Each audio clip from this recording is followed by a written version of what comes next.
लोकसभा चुनाव 2024 के परिणामों ने बीजेपी की नींदें उड़ा दी। बीते 2 लोकसभा चुनावों में ऐतिहासिक प्रदर्शन के बाद बीजेपी यूपी में 2024 के लोकसभा चुनावों में महज 33 सीटें ही जीत पाई। ऐसे में उसके लिए यूपी को फिर से अपना गढ़ बनाने की बड़ी चुनौती है। सामने आए नतीजों में बीजेपी को सबसे बड़ा झटका यूपी के पूर्वांचल ने दिया। 12 में से 2 सीटों पर ही भारतीय जनता पार्टी को जीत मिली और 10 सीटों पर करारी हार का सामना करना पड़ा। इन नतीजों के बाद कुछ चुनावी ज्ञानियों का कहना है कि ठाकुरों की नाराजगी और प्रत्याशियों का चयन भारतीय जनता पार्टी पर भारी पड़ा और पूर्वांचल में वो साफ हो गई। राजनीतिक जानकारों का मानना है कि भारतीय जनता पार्टी की पूर्वांचल में सफाई का सबसे बड़ा कारण कुंडा से विधायक और जनसत्ता दल लोकतांत्रिक के अध्यक्ष रघुराज प्रताप सिंह उर्फ राजा भैया हैं।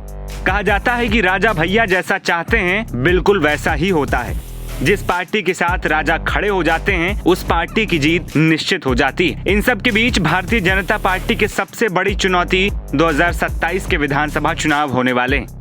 वहीं नतीजों के बाद इस बात की चर्चा पूरे प्रदेश में बहुत जोरों पर है कि समाजवादी पार्टी यदि मजबूत बनी रही तो 2027 के उत्तर प्रदेश विधानसभा चुनाव में राजा भैया अखिलेश यादव के साथ खड़े दिख सकते हैं। राजा भैया के करीबी और एमएलसी अक्षय प्रताप सिंह ने कहा है कि पूर्वांचल में भाजपा के हारने की वजह ठाकुरों की नाराजगी भी है, तो कहीं पर अनुप्रिया पटेल के बयानों का भी असर देखने को मिला। अक्षय प्रताप सिंह का कहना है कि राजा भैया के चहीते न सिर्फ ठाकुर हैं बल्कि सभी वर्गों के लोग हैं। उन्होंने कहा कि 1996 से लेकर अब तक किसी ने भी प्रतापगढ़ को ललकारा है तो जनता ने उन्हें करारा जवाब दिया है। और इस बार के चुनाव में अनुप्रिया पटेल और बीजेपी के कुछ नेताओं के बयान ने राजा भैया को नाराज जरूर कर दिया था, जिसका अंजाम चुनावी नतीजों में दिखा। बीजेपी कौशाम्बी से हारी और प्रतापगढ़ भी गंवा गई, लेकिन मिर्जापुर की सीट वो बचाने में कामयाब रही, जहां से अनुप्रिया पटेल सांसद चुनी गईं। इसके बाद उन्हें भाजपा की केंद्र सरकार में मंत्री पद भी मिला।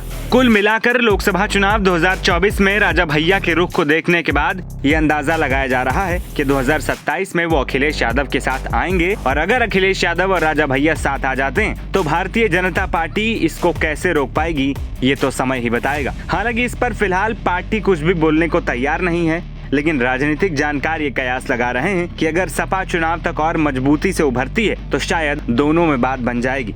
राजा भैया अपने प्रभाव वाली सीटों पर सपा के साथ गठजोड़ करके अपने प्रत्याशी उतार सकते हैं और भाजपा के लिए कड़ी मुश्किलें पैदा कर सकते हैं।